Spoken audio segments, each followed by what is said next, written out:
partial derivatives. Okay, so when we talk of partial derivatives, it is very much similar to the usual derivatives, but only thing is that now your function is having more than one independent variable. So let us see then how to differentiate. Okay, so the first definition, suppose if we want to differentiate with respect to x, okay, and we want to find the derivative of the function at a certain point. So suppose you have just a minute. You have an expression z is equal to fxy and x naught y naught is a point in the domain. Then the partial derivative of f with respect to x at x naught y naught. This is the first thing which we are trying to discuss, the partial derivative of function with respect to x at a certain point. It is also called the partial derivative of z with respect to x. So either you say f with respect to x or z with respect to x at a specific point. If we are provided with a point in the domain, then at this point, this is the derivative at x naught that results when y is equal to y naught is held fixed and x is allowed to vary. So in this expression, you fix one of the variables. So when you are differentiating with respect to x, you keep y fixed. Okay, so if this is the point where you have to find the derivative, your y is fixed to y naught and your x is varying and it will be approaching x naught. Okay, so that is when you find how it is changing or what is the rate of change, that will give you the partial derivative of z with respect to x. Okay, so the derivative, you obviously know what it means is derivative is the rate of change. How is the function changing with respect to this variable x here when your y is kept fixed at y naught. Okay. So similarly, we defined, okay, so these are some notations which are given here. F of, you write subscript x. If you are differentiating with respect to x, you write subscript x and x naught y naught. And this partial derivative, sorry, this partial derivative is defined or is given by the derivative of the function when you keep y fixed at y naught. Okay, so you are fixing y as y naught. Now your function is no longer containing two independent variables. It is only containing a single independent variable, which is x. And then you differentiate it in the usual manner and then take or put x is equal to x naught. So when you take the derivative and then substitute x as x naught in the expression, you will get the first order. This is also first order, means you are differentiating once. So first order partial derivative of f with respect to x at x naught and y naught.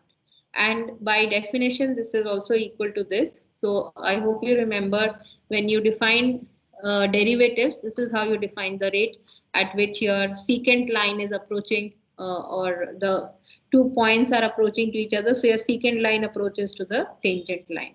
So this is how we write the derivative. So your y is fixed at y naught. X is changing from any close value. So from x plus x delta x, sorry, x naught plus delta x to x naught you are approaching, where delta x is your difference. So you divide by delta x and you take limit delta x approaching 0. Okay, so this is the change in your function value and this is the change in the independent variable which is happening.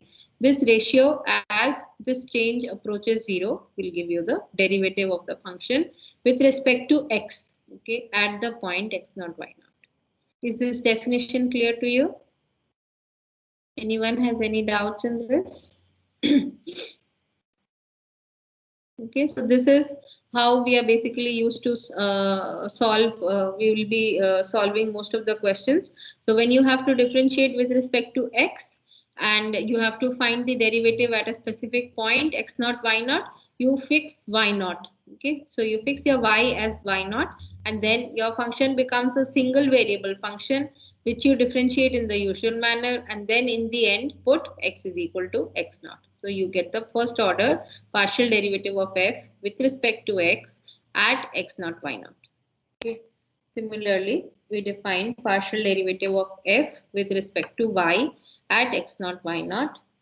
So this is how we define. You first fix your x as x naught. Now your function is a pure function of y. It has no other independent variable. You differentiate it in the usual manner with respect to y and then you put y is equal to the specific value y naught. and you have another way of defining the same thing. Your x is fixed at x naught, so this doesn't change. Y changes from y naught plus delta y to y naught, and then you divide by the difference, which is delta y, and then take limit of delta y approaching 0. Anybody has any doubts in this part? No? Okay. Now let us view as the rate of change or slope. How to view partial derivative as rate of change or the slope. Okay, what kind of slope are we going to get for which line? Usually when you have a single variable function, what does the derivative give us? What slope does it give us at a specific point? Yes. Can you repeat the question what you have asked? The question is that when we have a usual single variable function and we find the derivative at a specific point, what slope do we get from there? Slope of tangent. Slope of tangent Yes, at this point.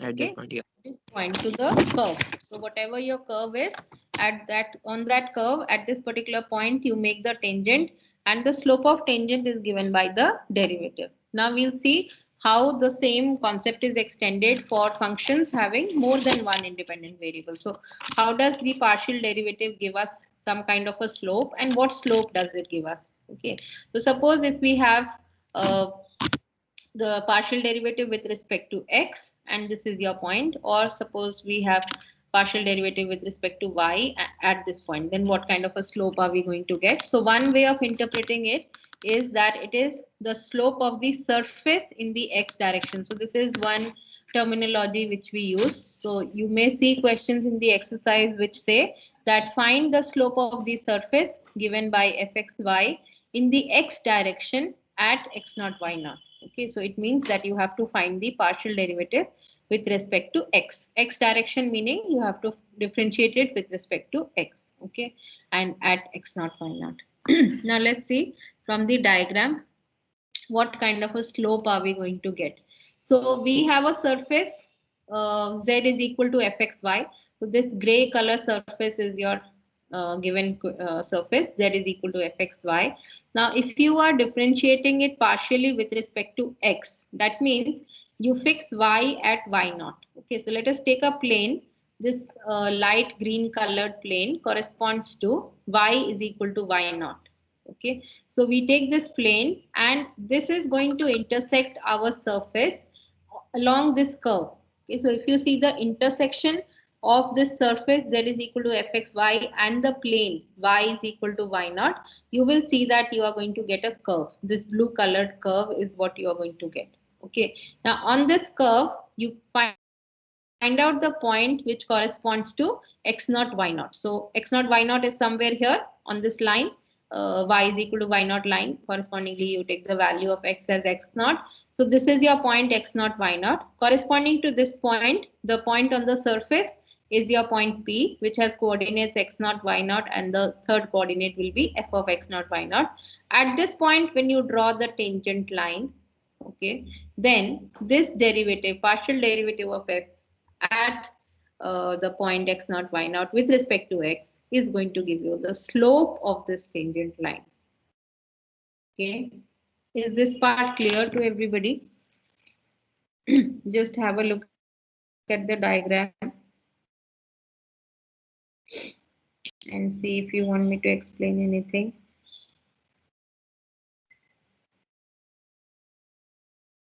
Am I clearly audible to all of you? Yes, ma'am. Ma'am, what does surface in the x direction mean? That is just another way of defining, or this is just some kind of a notation you can say. Okay, the slope of the surface. So slope of the surface means that when you take this tangent to the surface at that point, and in the x direction meaning when you fix your y. Okay, so that is how. So this is some kind of a notation you can say. Okay, slope of the surface meaning it is the slope slope of this tangent line which is formed at this point. When you take the curve, the tangent line is tangent to a curve which is formed by taking intersection of the surface and the plane y is equal to y naught. Okay, so this green colored portion which you see is corresponding to the plane y equals to y naught, and the intersection of this plane with the surface is giving you this curve. Okay, so in the x direction, meaning when you take the intersection part with the plane y is equal to y naught, and then you have a curve like that. This tangent line, this derivative is going to give you slope of this tangent line. Okay. Okay. So this is some kind of a a terminology which is used for this slope of the tangent. But geometrically, what tangent is there and whose slope are we calculating? This is what is shown in the diagram. Okay, slope तो किसी line की होती है ना, तो slope आप कैसे निकालेंगे? Slope of a surface का क्या meaning है? That is indicated by this diagram. Okay. So this tangent. Anyone else has any doubts in this, or is it clear to everybody? Soham, is it clear to you? Soham. Yes, ma'am. Yes, clear. Okay, what kind of a slope? And if you see here, it is also giving you the rate of change. Your when you find the slope of this tangent line, it is basically telling us that our variable x is changing from x naught plus h to x. So how much is your function value changing when you change your x slightly from x naught to some other point? What is the change in the function? So that is how it is also giving us some kind of a rate of change. Okay, so it is giving you the rate of change of f with respect to x. When you're changing your x from x naught plus h to x naught, how much is the change in the functional value, keeping y fixed at y naught? Okay, so this is a similar, an analogous way of viewing the derivative as you had done for a single variable function. Okay, now I'll show you the other partial derivative. Okay, partial derivative of the function with respect to y at this point. Okay, so for that what we do is we again have this surface with us, z is equal to fxy. We take the plane x equals to x naught because we are fixing x equals to x naught on the surface. Okay, so when we fix x equals to x naught on the surface, what we get is this blue colored curve is your intersection. So when you take these two conditions simultaneously, that your z is fxy, which is given by this surface, and your x is x naught. So when we simultaneously take both these conditions, we get this curve. Okay, now on this curve, corresponding to the point x naught y naught, whatever is the point of this curve which we get here, p x naught y naught, f of x naught y naught, at this point we are going to make a tangent, and this partial derivative is going to give us the slope of this tangent line. Okay. So that is how you interpret or geometrically view the partial derivative as a slope. Okay, what slope is it? So it is the slope of the tangent line to the curve which is formed by the intersection of the surface that is equal to fxy and the plane x equals to x naught. Okay, so are these two interpretations clear to you? Although you'll not be asked any question as such using the diagram, but you should know what it means. Okay. So next we'll come to the type of questions which you will be getting. You have to find the partial derivatives at these specific points. So how to find these partial derivatives? So one way is you first substitute or fix, because here you are going to vary your function with respect to x. You want to find the change in f when the variable x is changing, keeping y fixed. Okay, so where is y fixed? Y is fixed at 3. Okay, so one way of doing it is you first fix your y to be 3. Okay, so first you find, so I'm doing the first solution for you. You first find f of x comma 3. You fix your y to 3. So what is the value here? Just substitute throughout. Wherever you have y, you put 3. So you get 54, no, sorry, 18 x cube plus 6 and plus 4x. Now you find how is this function varying with x. When you change x or increase x by 1 unit, what is the change in this?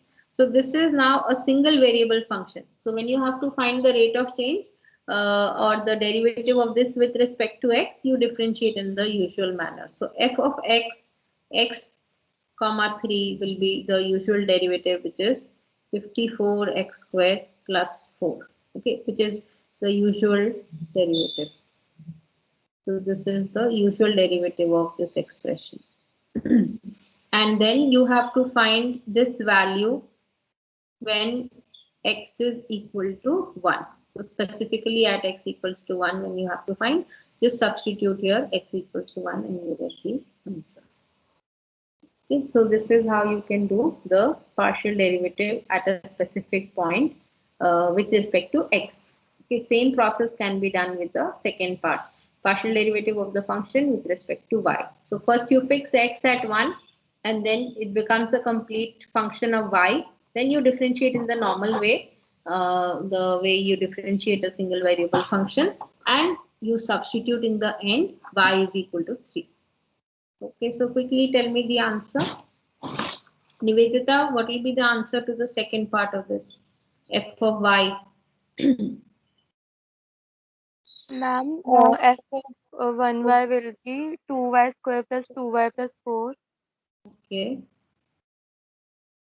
Then the Fy of 1 comma y is okay 4y d by dy of this, okay, which is 4y plus 2. plus 2. Okay. So the specific value At 1, 3, it will be 14. okay. 14. Yes. Okay, so that will be the partial derivative of the function at this point. Okay. Everybody, is it fine? How to find the partial derivative? Yes, ma'am.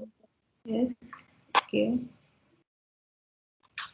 Now, you can also do the same question by taking first the general function with respect to xy and finding the partial derivatives using the usual definition or the usual way, and then substitute at the point. So you can just find the general partial derivative function in terms of x and y, and then you substitute whatever x and y is given to you. Like if I give you find partial derivative at 1 comma 0, so just put x as 1, y as 0, and you get the partial derivative. Okay, so if we use this definition, so you can see here previously I had defined it at a specific point x naught y naught. So what I had done was I fixed y naught and I kept varying x from x naught plus h to x naught. So same thing I'm going to do here. I will fix my y remains the same, x varies from x plus delta x to x, and this is the change. Okay, so change in the function value divided by change in the variable as this delta x, this difference approaches 0, is going to give me the first order partial derivative with respect to x as a function. Okay, so now I'm not calculating the value, I'm just finding out the function, and from this function I can find the specific values at any point, whichever point I want to. And same is the partial derivative with respect to y. So if you want to calculate directly, yes, who can answer this? What is the partial derivative function with respect to x? Chandralekha, can you answer this?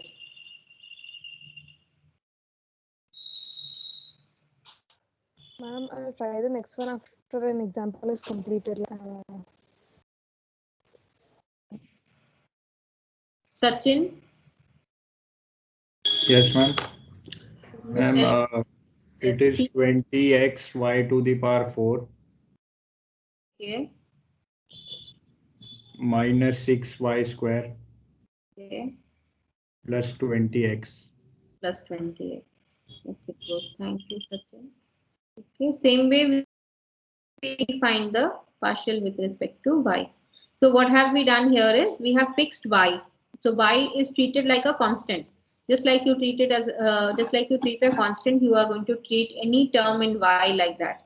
It could be y to the power 4 or y square, or it could be say something like sine y, cos y. Anything which has y in it is like a constant, and you differentiate with respect to the other variable. Okay, so you can see from the definition also, your y remains fixed at y, so it doesn't change. Only thing is changing is x. Okay, so similarly your fy will be, differentiate this with respect to y. So each term gets differentiated treating x as a constant. So you have 40, then you have x square y cube. Second term derivative will be 12 xy, and third term has no y in it. The entire thing is a constant when we differentiate partially, so that means derivative will be 0. So the usual laws of differentiation will hold here. You can split the summation and all, and then you can find the derivatives. Okay, anybody has any problems with this? Chandralekha, can you do the second example now?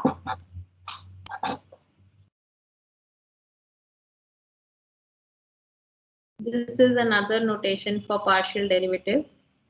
Okay, so you can also write this as zx or del x by del z by del x. Okay, just remember that this is not your usual d symbol. It is the del symbol which we use. Okay, del z by del x. This is another notation for partial derivative. Yes, Chandralekha, can you do it now? The second example. Yes, ma'am. Yes, what is the first order partial derivative with respect to x for this function?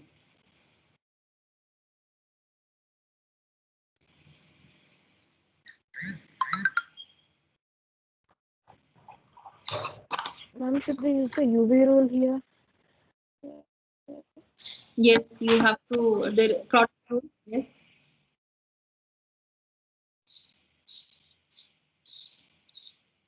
Just ignore y Sin, terms. Yes, yes, ma'am. Sin xy cube into 4x cube okay.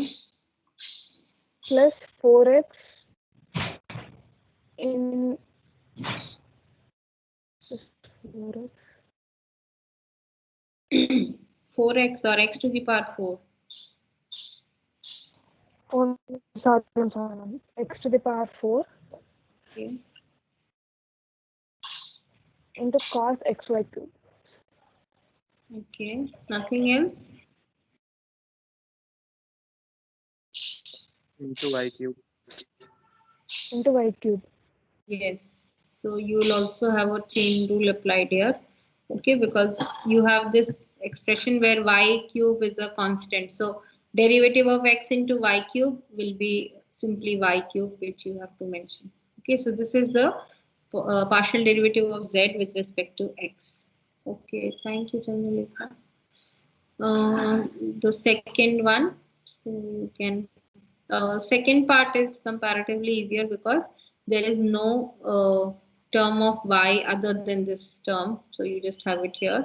So first part, x to the power 4 will be a constant, then derivative of sine will give you cos, so cos of x y cube. Now you have to differentiate x y cube with respect to y. So the derivative will be 3 times x y square. Okay, so this is the del z by del y, or partial derivative of z with respect to y. Okay. So these are a few notations which you must remember. This symbol del is used to represent the partial derivative. Okay, not the usual d, but the partial differentiation. Okay, is it fine? Anyone has any doubts in this example? One or two? No? Okay.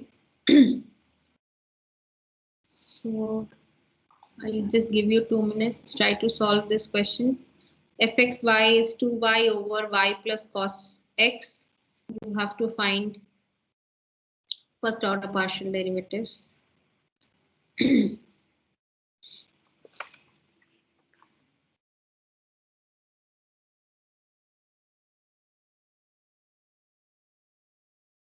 As soon as you do it, just raise your hand.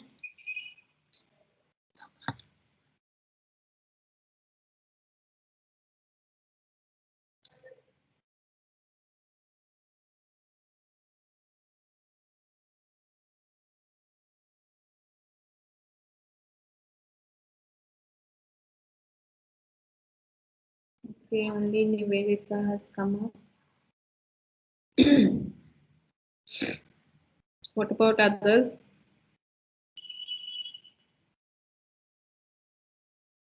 Either you're not doing at all.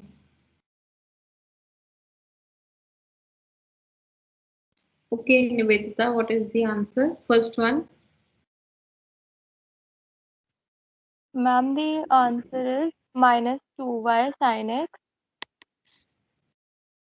Minus, okay.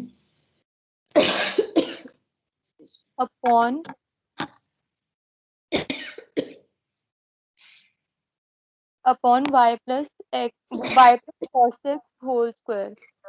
Okay. Just check the minus sign. Ma'am, it will be positive. Plus, yes, ma'am, plus. Positive. Nivedita, is it fine? There's no minus sign here.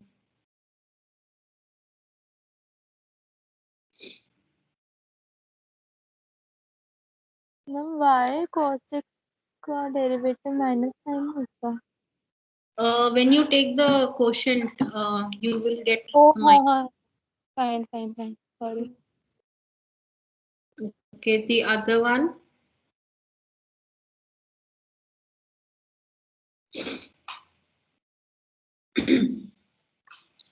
Who'll tell? Okay, Ayush, what is the second derivative? Yes, ma'am. Ma'am, it will be cos x upon y plus cos x whole square.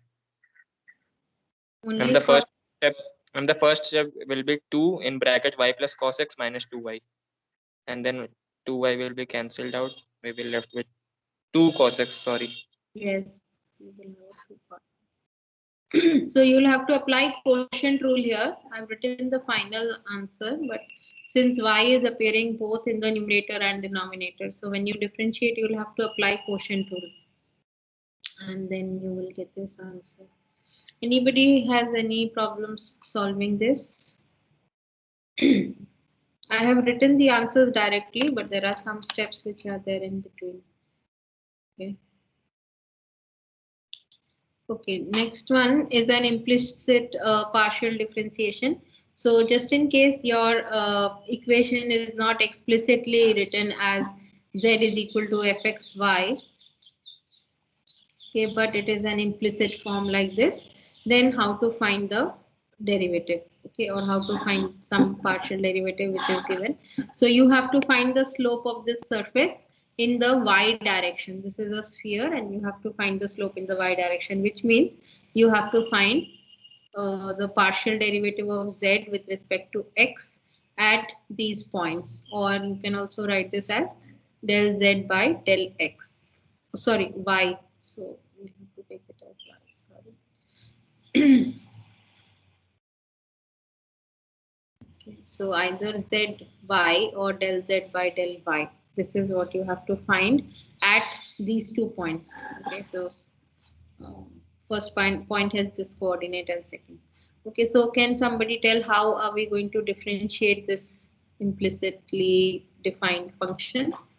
Any idea, or from your single variable? Yes, Ayush, you want to say something? Ma'am, we can write it as 1 minus x square minus y square. Like Okay. So z z square. is Yeah. yes, z. After this, Just a minute, I'm seeing. Okay. Ma'am, no, not getting it. You differentiate in the usual way. Suppose there was no x here, just ignore this x term. Okay, then how do you differentiate this with respect to y? Suppose you have z square equals to some a square or some a minus y square. How would you differentiate this with respect to y? Z with respect to y. What will be dz by dy in this case? How do you find that? Can anybody answer this? Ma'am, Akash? 2z dot. Okay. Okay. Yes. Ma'am, 2z dot dz by dy is equals to minus 2y. Minus 2y. So the same thing we are going to do here. Okay. So when we are differentiating with respect to y, we will treat x as a constant. So just ignore it. Okay. Just treat it as something, this whole thing as one single constant. Okay. So you are just left with an expression of this type. And when you have to differentiate z with respect to y, you will do it in the same manner. But only thing is, in place of your usual derivative d symbol, you will now have to use the partial derivative symbol, which is del.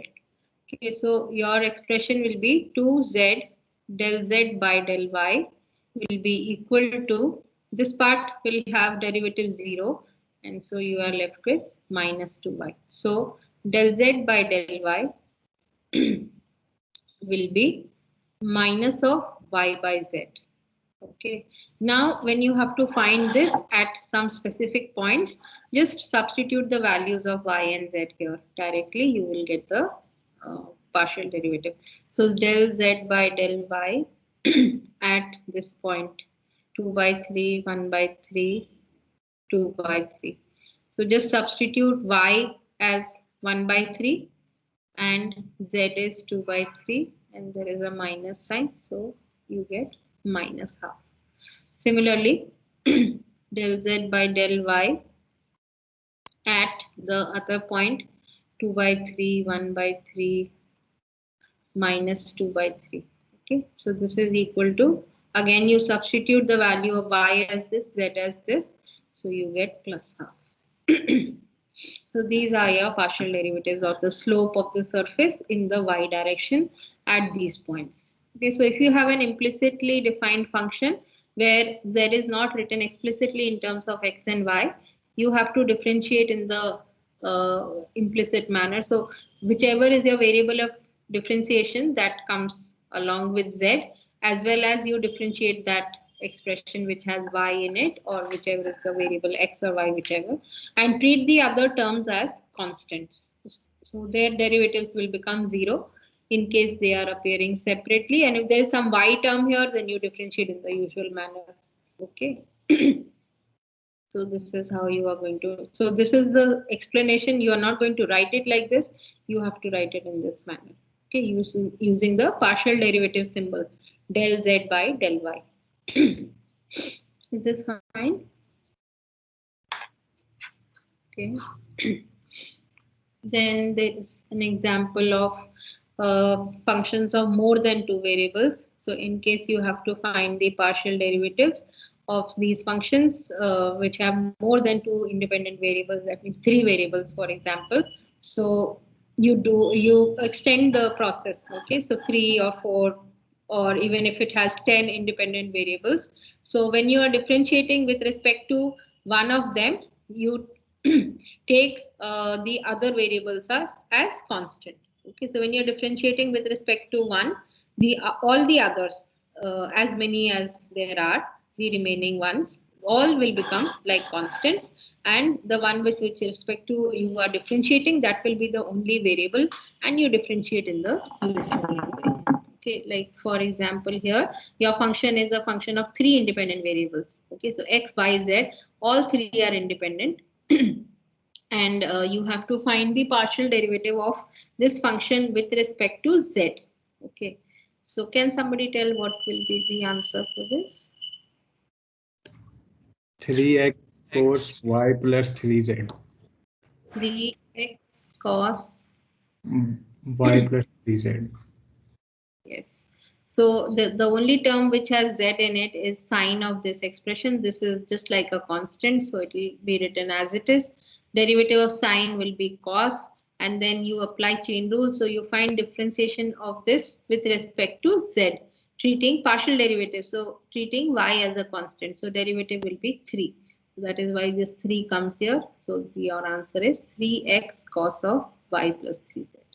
Okay, so if you have more than 2 independent variables, if you want to find the derivative with respect to one of them, you keep or you treat the others as constants. Okay. So there could be 10 independent variables. When you're differentiating with respect to the first one, you treat the remaining 9 of them as constants and just treat that one variable as the symbol which is varying, differentiate with respect to that. Okay, so that will give you the partial derivative with respect to that particular variable. Is this okay? Okay, so I'll move on to the next topic, which is Previous slide. this Thank you, slide. ma'am. Yes, ma'am. Thank you. Okay, next is the relationship between partial derivatives existence and continuity. Okay, so as you know, the case of functions of single variables, what is the relationship between a differentiable function and a continuous function in case of a single variable? Do you recall any kind of a relationship? If a function is differentiable, it has to be continuous. Differentiable, it has to be continuous. That is the relation which is there.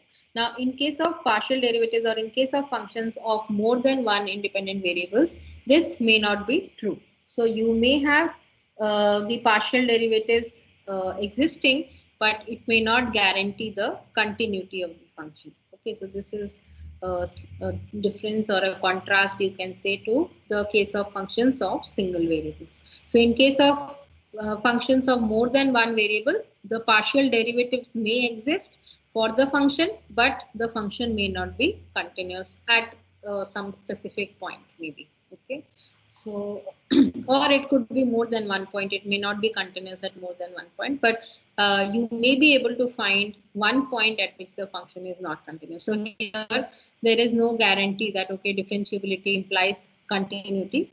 That may not hold. Okay, in contrast to the case of single variable functions. So this is an example to illustrate this. It may not happen every time, but for some functions it may happen that the partial derivatives exist, but the function is not continuous. Okay, so let's see how the definition or the partial derivative exists here. So for the A part of this, we will first try to find out the partial derivatives when x, y is not equal to origin. So when your point is not origin, then what is the partial derivative of f with respect to x? Yes, can somebody tell this? You have to use quotient rule here because your x is appearing in the numerator and denominator also. Okay.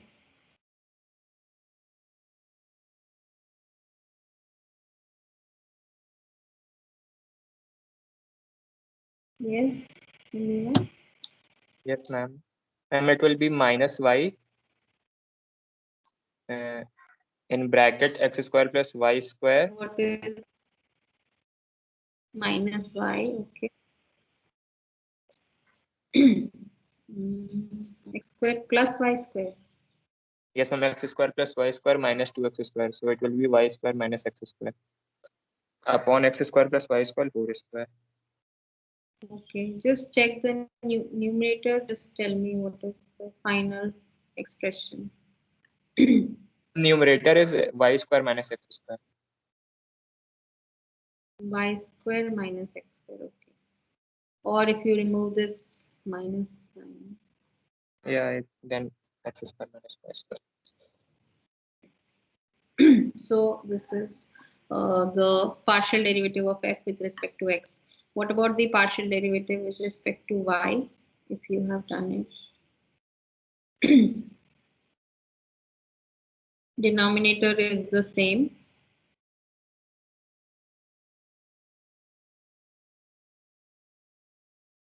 X into y square minus x square. X into y square minus x square. Okay. So are they identical?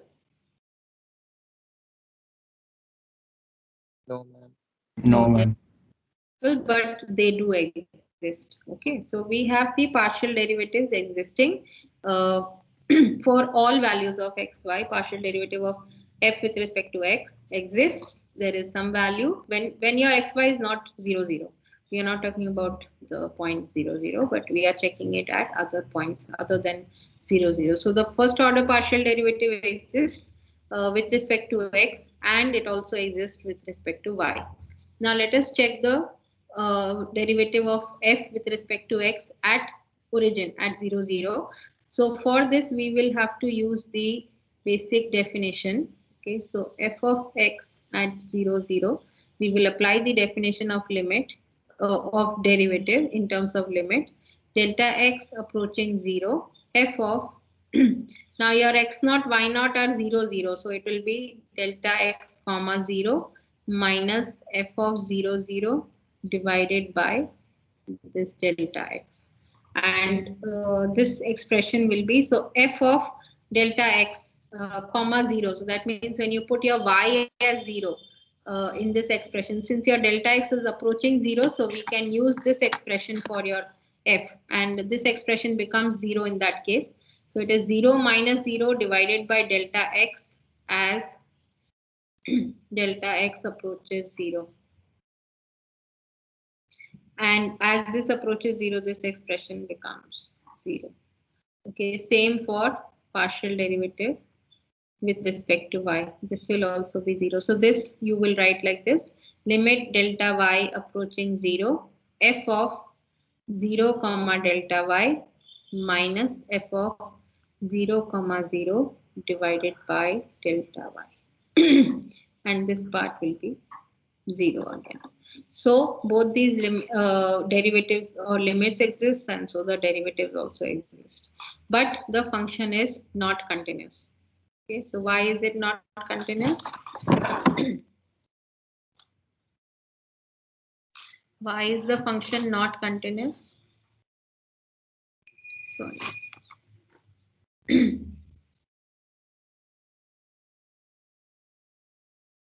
F of x, y is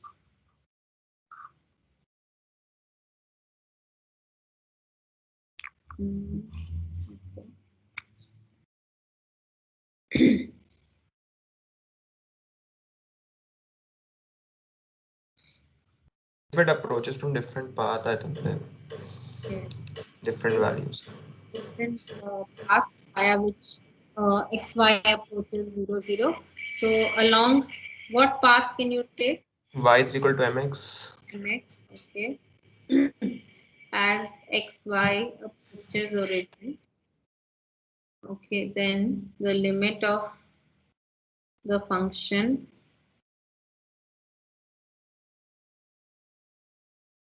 is, so you substitute, sorry, y is equal to mx. So wherever you have y, put mx. So you get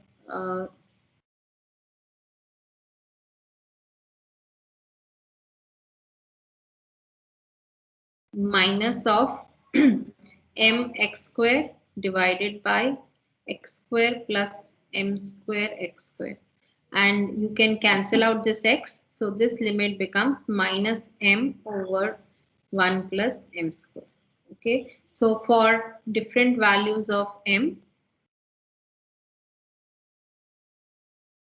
we get, this is how you're going to write, we get different values of the limit. So which means the limit does not exist. So for example, for m is equal to 1, limit is equal to limit of the function is equal to -1/2, and for m is equal to 2, the limit is -2/5. So which is different. Hence, limit of fxy does not exist. Does not exist as xy approaches 0. Okay. So which means that the function is not continuous. So which implies fxy is not continuous at 0, 0. So if the function is either the limit of the function does not exist, or if the value of the function at that point is not equal to the limit of the function at that point, in either of the two cases, you would say that the function is not continuous at that particular point. Okay, so is this question clear to you? This is the B part. That although the function has partial derivatives, although the partial derivatives exist, but the function function is not continuous.